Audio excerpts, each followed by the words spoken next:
To develop Bangas as an offbeat destination, Tourism Department has proposed developmental works for an amount of 72 lakhs under Capex budget 24-25. The approved allocation during the current financial year 24-25 is 30 lakhs and an amount of 24 lakhs stands already released. However, the entire land in Bangas Valley comes under the Forest Department and accordingly the matter has been taken up with the Deputy Commissioner Kupwara for intervention in the identification of land parcels by the Forest Department for the proposed works.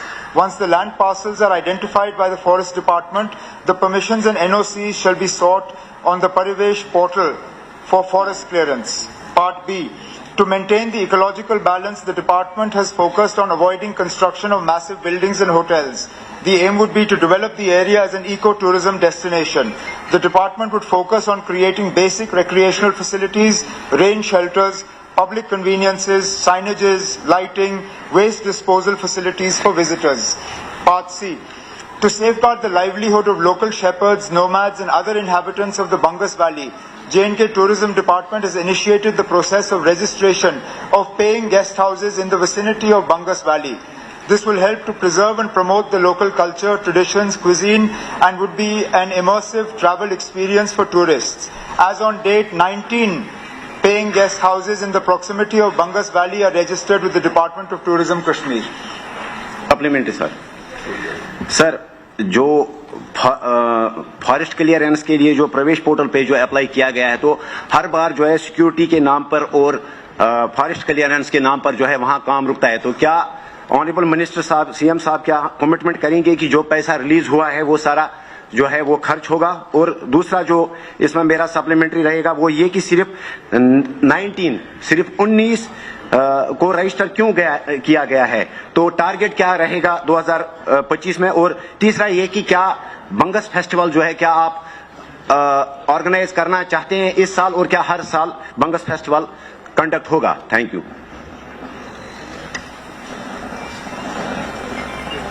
Honourable speaker sir, ये परिवेश portal का इस्तेमाल ये हमारी एक नई मजबूरी बनी है. 2019 से पहले ये हमारे ऊपर लागू नहीं था.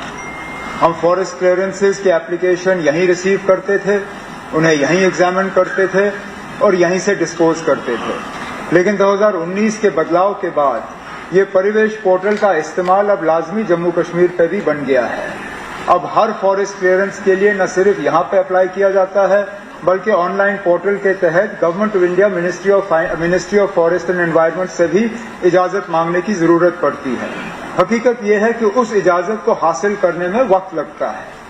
अगर कि केस को मतलब नजदीकी से उसको फॉलो किया जाए तो मुमकिन है कि कभी कभार साल से कम में इजाजत दी जा सकती है. लेकिन अगर नजदीकी से उसको फॉलो नहीं किया जाए तो हर केस में 2 साल से कम नहीं लगता. अब टूरिज्म डिपार्टमेंट से कहा हुआ है कि बंगस को देखते हुए, बंगस के टूरिज्म प्रमोशन को देखते हुए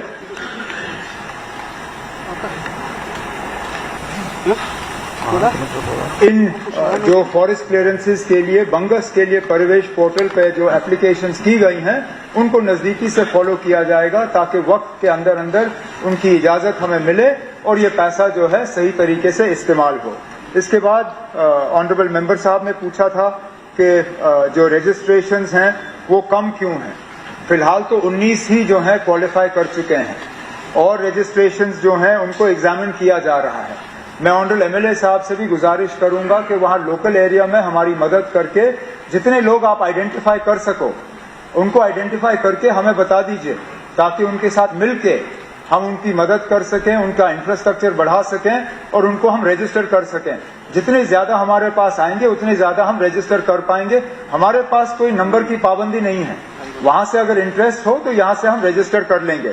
और जहां तक आपने बंगस फेस्टिवल की बात की, इससे पहले भी बंगस फेस्टिवल हुआ है और हमारी उम्मीद है कि हर साल बंगस फेस्टिवल वहां पे ऑर्गेनाइज होगा. ठीक है.